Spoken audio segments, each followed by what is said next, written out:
बहुत ही सम्मान के साथ मैं आमंत्रित करना चाहूँगी माननीय मुख्यमंत्री महोदय जी को, वो आएँ और हम सभी को संबोधित करें। आयो लाल सवई च। हम सबका सौभाग्य है आज के इस अवसर पर भगवान झूलेलाल की कृपा से मध्य प्रदेश हिंदू भवन ट्रस्ट और मंच पर विराजमान हमारे यशस्वी विधायक, मैं इनसे मजाक कर रहा था कि भगवान जी आपकी विधानसभा ऐसी कोई भी कार्यक्रम हो आप सर्वत्र पाए जाते हो। ये भी भगवान की कृपा और परमात्मा ने आपका नाम भी भगवान रखवा दिया। आज के इसी मंच पर विराजमान राजेंद्र मनवानी जी, अध्यक्ष मध्य प्रदेश हिंदू भवन ट्रस्ट, माननीय मनोज गोलानी जी, उपाध्यक्ष। गुलाब भाई आप ठाकुर कब से हो गए, मुझे पल्ला नहीं पड़ा। तो आप ये हमारे समाज में थोड़ा अटकते हो है। माननीय गुलाब जी जिला कोषाध्यक्ष हमारे भाजपा के भी हैं। मेरे नाम राशि लालवानी जी महासचिव, आपका अभिनंदन। डीडी मेघानी जी सचिव, आपका अभिनंदन। माननीय हरीश ज्ञानचंदानी जी, आपका भी स्वागत है। श्याम चांदनी जी कोषाध्यक्ष। इस कार्यक्रम के निमित्त जबलपुर, इंदौर, देवास सारे मित्र पधारे। मैं आप सबको प्रणाम करता हूं, आपका अभिनंदन करता हूं।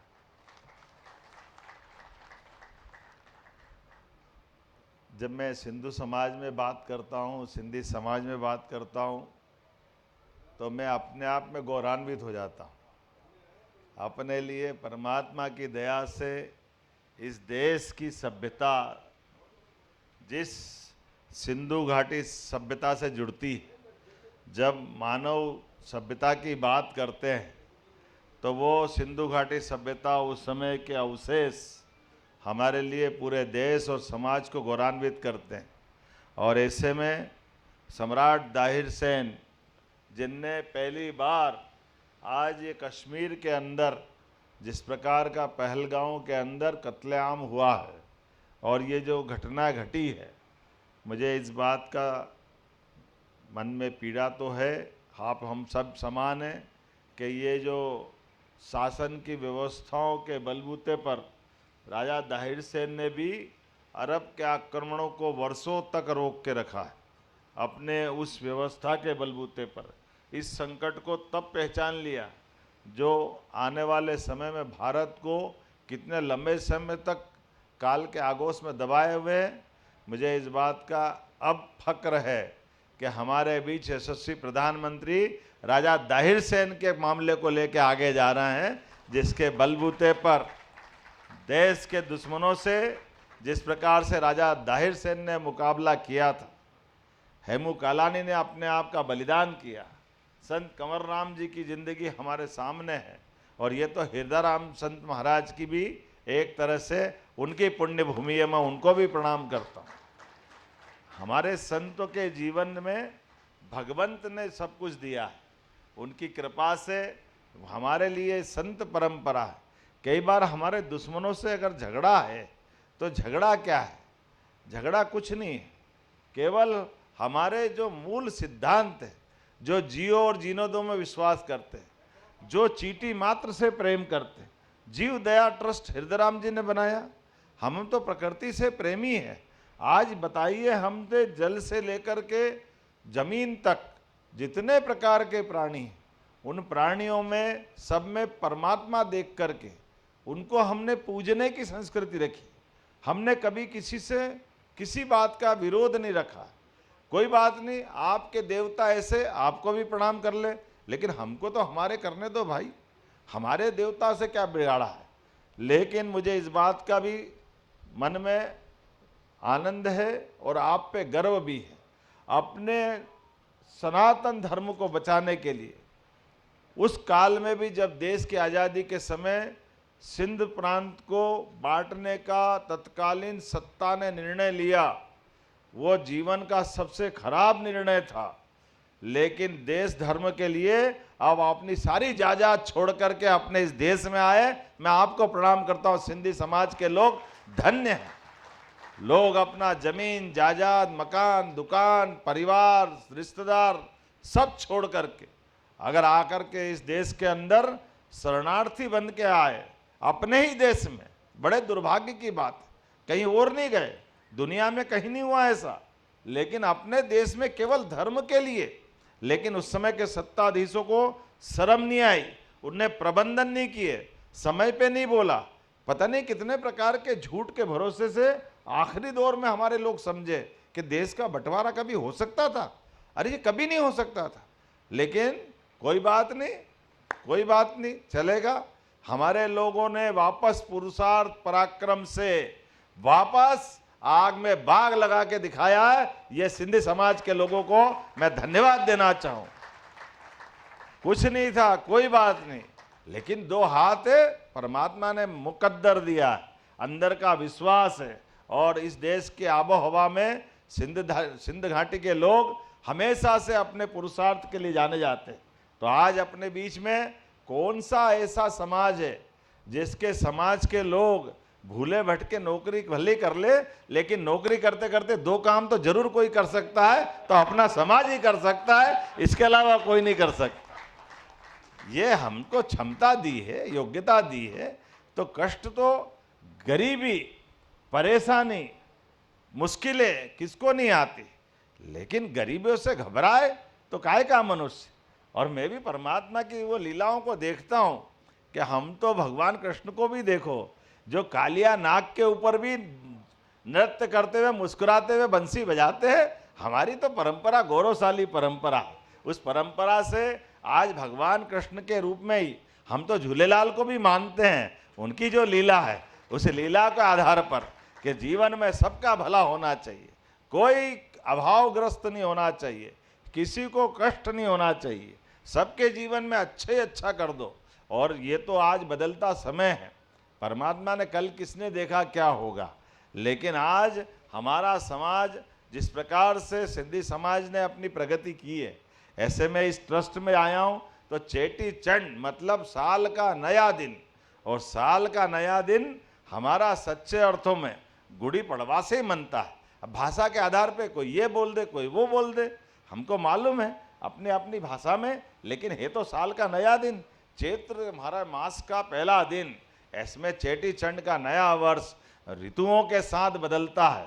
सच्चे अर्थों में नया साल भी वही है जब प्रकृति पूरा रंग बदलती, पतझड़ के बाद नए पौधे पुष्प खिलते हैं, फसल आती है, पूरे देश और दुनिया में खुशहाली छाती है। अब तो मैं विदेश को भी देखता हूँ, भले ही वो 1 जनवरी से मानते हैं उनका साल, लेकिन चेरी ब्लॉसम कब खिलते हैं? चेटी चंड के आसपास। सबके साथ आता कि नहीं आता है? अब ये चेरी ब्लॉसम तुम अंग्रेजी में बोल दो, मैं तो चेटी चंड ही सुनता हूं उसमें। तुमको अंग्रेजी में चेर नहीं बोलने आता हो तो चे बोल दो, मां क्या फर्क पड़ रहा है। लेकिन वो तो खिलने वाले फूल तो बता रहा है ना, नया साल आ गया है। विक्रमादित्य की गुड़ी पड़वा भी इसी दिन होती है। इसलिए हमने विक्रमादित्य के काल में, राजा धायर सेन के काल में, राजा भोज के काल में इस समाज ने जो उन्नति की है, उन सारे गौरवशाली इतिहास को याद रखने की आवश्यकता है। ऐसे में जब सिंधु भवन ट्रस्ट के आधार पर आप अपनी गतिविधि चला रहे हैं, तो मैं आप सबको बधाई भी देता हूं। और सच्चे अर्थों में हमारे लिए ये साल तो उद्योग रोजगार वर्ष के माध्यम से है। तो मैं आपसे, माननीय मनवानी जी, आप एक गौशाला की बात कर रहे हो, हमारे तो सब लोग अपने गौशाला खोले और अपने अपने प्रकार से जितने विकास के काम हो सकते। अरे बदलते दौर में अपना समाज शासन की व्यवस्थाओं के आधार पर रोजगार और उद्योग का वर्ष है।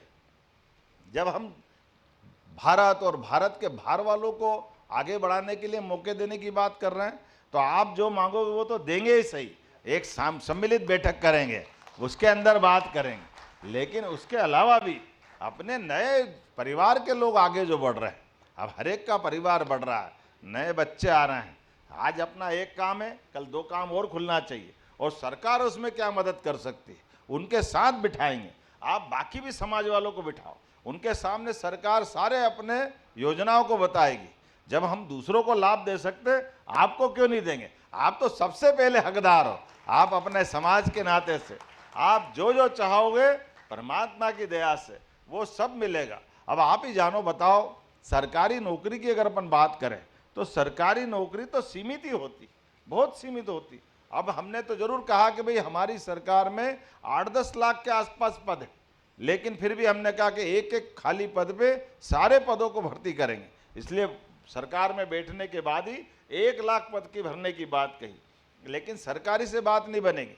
लेकिन जैसे ही रोजगार उद्योग के आधार पर उद्योग धंधे की बात करी तो उसके आधार पर 30 लाख करोड़ का निवेश आया और 23 लाख लोगों को रोजगार देने वाले हैं। ये जो अपनी सरकार के माध्यम से हुआ, अब 23 लाख लोग किसको कहते हैं, लेकिन ये तो एक ही साल है और ये GIS का है। आज यहाँ से भी जा करके IT सेक्टर में जा करके अपने सारे मित्रों के साथ, IT का मतलब क्या है, अब आप बताओ, अब में से कई सारे लोगों को बताना पड़ेगा।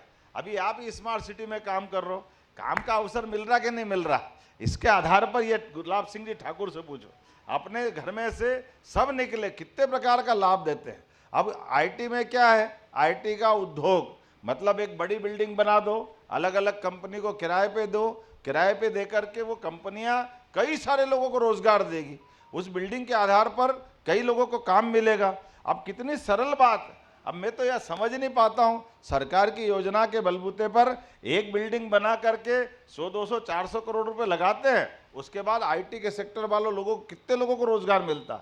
आज हमारा बेंगलोर, हैदराबाद कहाँ चले गए? जब वो जा सकते हो तो इंदौर, भोपाल, उज्जैन, ग्वालियर क्यों नहीं जाना चाहिए? जबलपुर भी जाना चाहिए। जाना चाहिए कि नहीं जाना चाहिए? इसमें क्या परेशानी? और इसमें है क्या? निवेश के लिए अब हमारे में से कई लोग अपनी अपनी एक एक मल्टी बनाने वाले 10-5 लोग तो मुझे ही दिख रहा सामने, उसमें क्या बड़ी बात है? क्या कोई फर्क पड़ रहा है? और अपनी बिल्डिंग कहाँ जा रही है?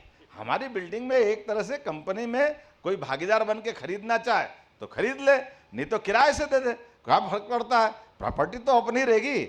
लेकिन आज इस माध्यम से हम लोगों को रोजगार दे रहे हैं। अरे घर के अंदर 2 रोटी तो सबके है, अपने जीवन में सब खा के पूरे हो सकते, लेकिन सच्चे अर्थों में कई लोगों की जिंदगी बदलने के लिए ये जो उद्योग धंधों के माध्यम से काम चलता है, मैं मान के चलता हूँ ये भी पुण्य का काम है, क्योंकि हम अपने काम धंधे से, अपने व्यवस्थाओं से कई लोगों की जिंदगी बदल रहे हैं। अब ये बड़ी बात है, क्योंकि जब हम नहीं करेंगे तो कौन करेगा? इसलिए परमात्मा ने हम सबको कर्म करने के लिए पृथ्वी लोक में भेजा है, मनुष्य लोक में भेजा है, मृत्यु लोक में भेजा है। तो जब कर्म करने भेजे हैं तो हम केवल बिस्तर पे पड़े रहने के लिए नहीं, घर में अपने सुख आनंद के लिए नहीं, जो कर सकते हैं वो सब कुछ करो। और करने के बाद परमात्मा ने यश दिया, हम अपने उन कामों के बलबूते पे अपने घर परिवार का भी मान सम्मान बढ़ाएं, समाज में भी मान सम्मान बढ़ाएं, अपने जीवन में लोगों की आर्थिक प्रगति में भी सहयोग करें, तो सरकार भी साथ खड़ी रहेगी। गलत क्या है उसमें?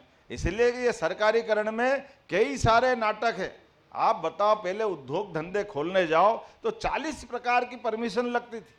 हमने कहा एक चीज की परमिशन के लिए 10-10 बार क्यों धक्के खाना पड़े? आदमी अपना खुद का निवेश लेके आ रहा है, आपके साथ जुड़ करके काम धंधा करना चाहता है, तो वो सम्मान का हकदार होना चाहिए कि वो अपमान का हकदार होना चाहिए? उसको सम्मान देना चाहिए। तो हमने कहा 10 प्रकार की परमिशन रखो, बाकी फालतू परमिशन सब काट दो। हमने सारी परमिशन सुधार दी कि ये जरूरत नहीं है। और फिर हमने कहा कि कोई उद्योगपति उद्योग लगाने आए तो वो नल का कनेक्शन है कहाँ, उसके पीछे पीछे घूमेगा, कोई दूसरा विभाग में जाएगा, नगर निगम में जाएगा, 25 जगह जाके चक्कर खाएगा। हमने कहा इसकी जरूरत नहीं। अगर अपना निवेशक कोई आता है तो केवल कलेक्टर के यहाँ जाएगा।